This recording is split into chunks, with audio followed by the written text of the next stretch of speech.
Com a eleição de Lula, sua esposa, a Janja, se torna alvo de uma discussão sobre qual é o papel da primeira-dama.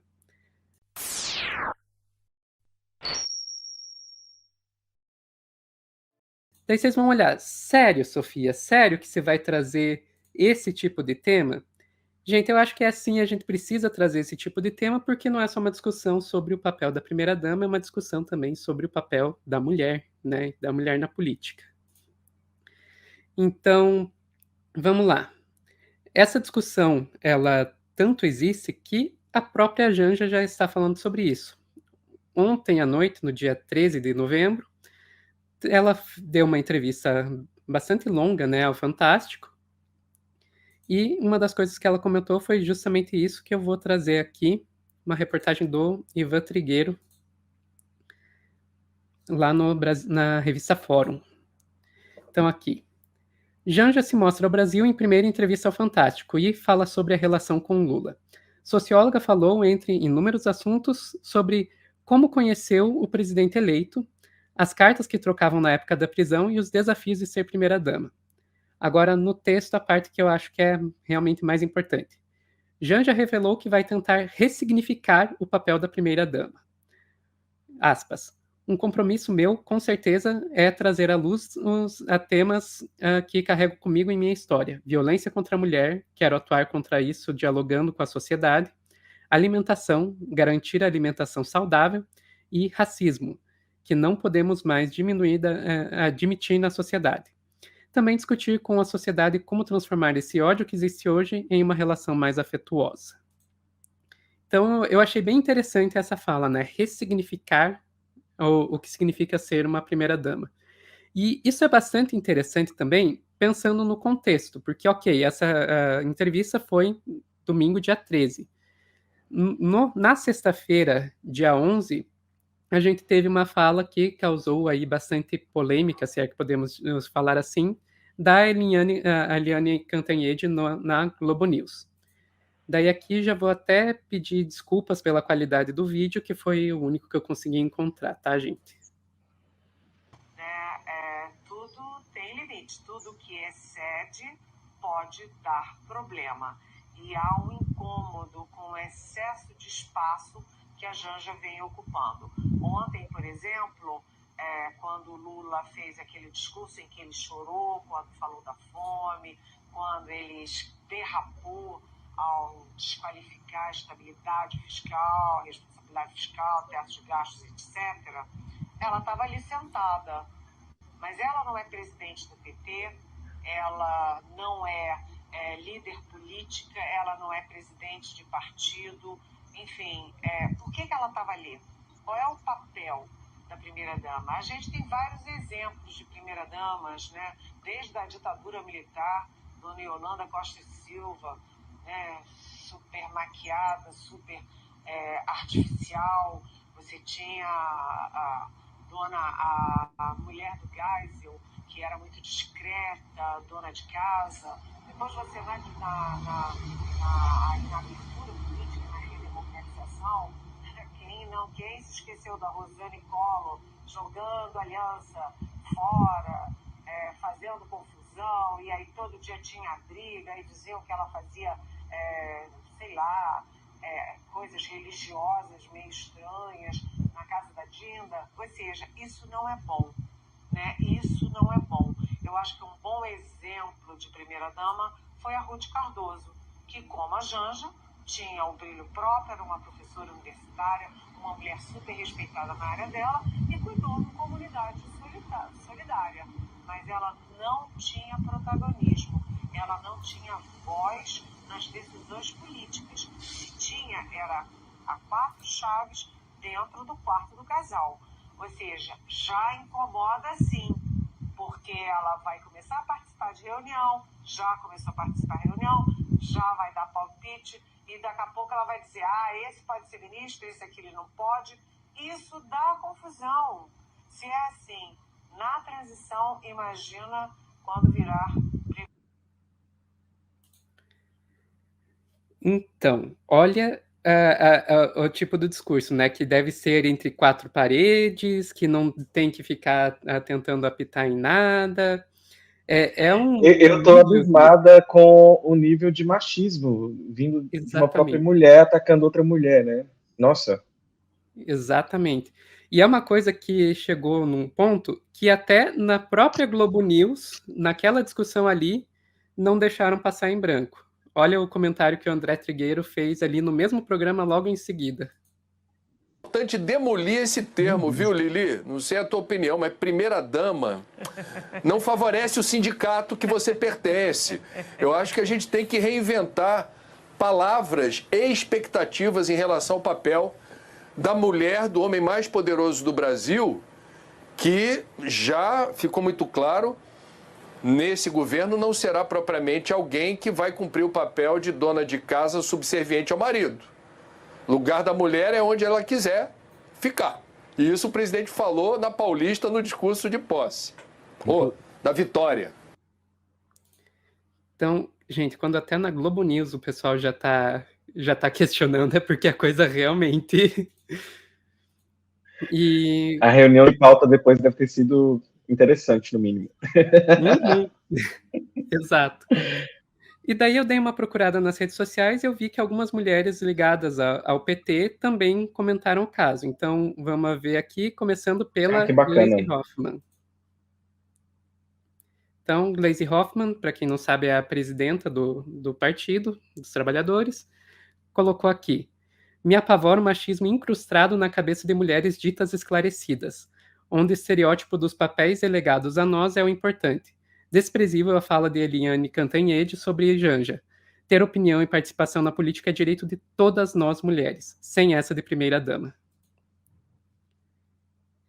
E uma outra pessoa que não poderia deixar de se pronunciar e de fato se pronunciou foi a ex-presidenta Dilma Rousseff, que postou ontem no Twitter dela, aqui ó, em defesa das mulheres. Um dos fatos mais preconceituosos da semana foi a tentativa da jornalista Eliane Cantanhede de reviver o triste e lamentável misógino episódio do Bela Recatada e do Lar. A jornalista que critica uma mulher por ocupar excesso de espaço, participar de reuniões e dar palpites é preconceituosa. Simone de Beauvoir ensinou que o opressor não seria tão forte se não tivesse cúmplices entre os próprios oprimidos. Exigir das primeiras damas que sejam silenciosas é reproduzir o pior da misoginia e do machismo. Janja tem de ser respeitada. Lugar de mulher é onde ela quiser estar. Isso vale para a jornalista, vale para a militante que seja mulher do presidente, vale para cada uma de nós mulheres. Meteu uma Simone de Beauvoir. Meteu uma Simone de Beauvoir. Onde quer que eu vá, eu vou pregar a palavra de que fomos muito injustos, enquanto brasileiros em geral, com a Dilma, sabe? Fomos muito duros com a Dilma. É uma mulher maravilhosa, assim. Uma certa vez na pandemia, eu assisti uma aula dela de geopolítica. Sério, eu fiquei de cara. Não foi na pandemia, acho que foi no início do conflito Ucrânia e Rússia. Que aula de geopolítica, assim, fenomenal. Que memória, que senso histórico mesmo de resgate. E a Dilma é muito maravilhosa. E aí a gente conseguiu, né? A mídia conseguiu criar uma narrativa daquela mulher, daquela capa da Veja, né? Dela raivosa e tudo mais. Ou então aqueles trechos quando ela se embolava. Então eu acho que nós, enquanto brasileiros, brasileiras e brasileiros, a gente foi muito, mas muito injusto com essa mulher, porque ela é muito foda. Muito boa, muito potente, no sentido de uma inteligência particular, assim, que eu tenho inveja da Dilma, e eu acho que eu sempre falo, todo lugar que eu tô indo agora eu tenho falado, fomos muito injustos com a Dilma, sabe? Eu acho que é necessário todo mundo reconhecer esse global do que a gente fez com essa mulher, sabe? É lógico que a gente tava lá defendendo, a gente era contra o golpe e tudo mais, mas, assim, existe um movimento, assim, em geral, de muitas críticas sérias e pesadas à Dilma, sabe? Não, existem críticas justas feitas à Dilma, mas, gente, não, nada que justifique o que essa mulher passou. Nada, nada. E daí tem uma última pessoa que eu queria mostrar aqui, que vamos trazer de volta ela, Marina Silva, porque me chamou a atenção que ela deu uma entrevista falando sobre essa questão da Janja, e eu acho importante a gente pensar porque a Marina ela também é representante de um grupo que são os evangélicos, né? E daí é bom a gente ver também o que uma mulher evangélica, que tem um papel de destaque na política, tem a dizer sobre esse episódio. Então, vamos aqui, uma entrevista hoje de manhã que ela deu à UOL. O papel da primeira-dama. A senhora, nos últimos tempos, esteve bem próxima à Janja. A gente vê, até acompanhando um pouco da campanha de Lula, o papel dela, né? Muito próxima ali a Lula. Ontem foi muito bonitinho, ela ia passando as folhas, né? E enxugando as lágrimas ao mesmo tempo de emoção. Ela que está próxima ao Lula, muito próxima, a esposa dele, claro. Qual deve ser o papel da primeira-dama na sua análise? A gente teve nos últimos tempos um papel de Michele Bolsonaro muito atuante na campanha de Bolsonaro, ela dizendo que a mulher tem que ser uma ajudadora do homem. A gente muda agora de primeira-dama. O que o Brasil pode esperar de Janja como primeira-dama do Brasil?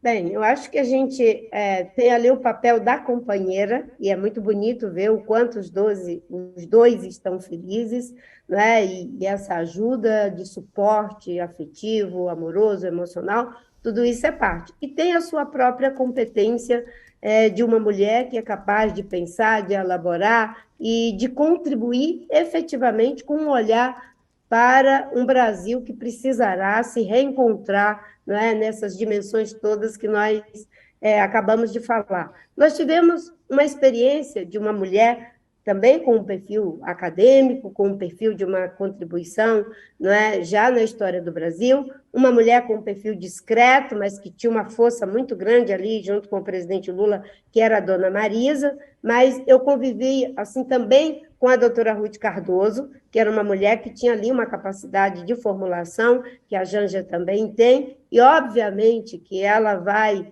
expressar, não é, no lugar que ela se determinar a ocupar, para além do lugar de companheira, porque ela vai fazer isso, não é? Como ela vai contribuir. Mas ela já está contribuindo, né? Acho que nessa campanha ela teve ali um papel, inclusive, muito grande, de, na firmeza, também mostrar a leveza do encontro que o Brasil precisava fazer consigo mesmo e com o salvaguardar da alma brasileira, no sentido de defesa da liberdade, no sentido de defesa, não é, da nossa criatividade e até mesmo da política, guardar esse espaço de imprevisibilidade.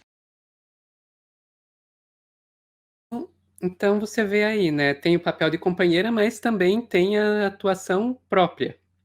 E eu acho interessante que tanto a Fabiola quanto a Fabiola, jornalista, né, quanto a Marina trouxeram a questão do papel das duas últimas primeiras damas das duas últimas, já contando a Janja, né? Da Janja e da Michele Bolsonaro na questão da campanha, né? Que as duas foram bastante atuantes na campanha, mas de maneiras completamente diferentes. A gente tinha aí a Michele Bolsonaro fazendo esse papel aí mais de sou apoiadora e tentando apelar para um conservadorismo, né? Enquanto a Janja já assume o papel de uma mulher mais forte, como a própria Marina reconhece ali. E também a gente viu ali a comparação com a Ruth Cardoso e ficou uma primeira-dama no meio, que foi citada pela Dilma, que foi a Marcela Temer, né? Que teve aquele episódio absurdo que saiu na revista Veja, né? Marcela Temer, bela, recatada e do lar. A quase primeira-dama, 43 anos mais jovens que o marido, aparece pouco, gosta de vestidos na altura dos joelhos e sonha em ter mais um filho com vice. Então você vê que existe uma parcela aí na mídia hegemônica que foi representada ali para Eliane Cantanhede, pela revista Veja, ali que busca um estereótipo da primeira-dama como essa visão extremamente conservadora. Mas, por outro lado, você vê que também existe aí um movimento de mudar isso, de ressignificar isso. E eu acho que essa é uma disputa que a gente não pode ignorar. Não é só porque estamos falando de primeiras damas que a gente pode ignorar o que existe de tão simbólico nessa disputa, né? Que é, como eu disse, é muito mais do que o papel da primeira-dama, é o papel da mulher na política. E pensando no Brasil dos próximos anos, que o Lula não vai estar sempre na política. Ele mesmo já falou que não vai tentar a reeleição, né? Eu fico pensando no papel da Janja enquanto um papel político mesmo no futuro, e eu até tuitei isso lá em setembro, eu acho, de como que é até possível a gente ver como que a Janja se engajará na política nos próximos anos, e sei lá, tudo é possível, assim, sabe? Eu acho que ela não vai ter esse papel que esse olhar conservador espera que ela seja aí apenas voltada para algumas pautas específicas. Então, não dá para comparar, mas eu fico até pensando, será que estamos aí aventando uma possibilidade de, no futuro, ver a Janja nesse papel, até mesmo que, por exemplo, aconteceu na dinâmica entre os Kirchners, por exemplo, sabe? É só uma hipótese, né, de algo que pode acontecer. Pelo carisma dela, pelo como que ela tocou essas eleições, eu acho que ela tem muito potencial, inclusive. Uhum.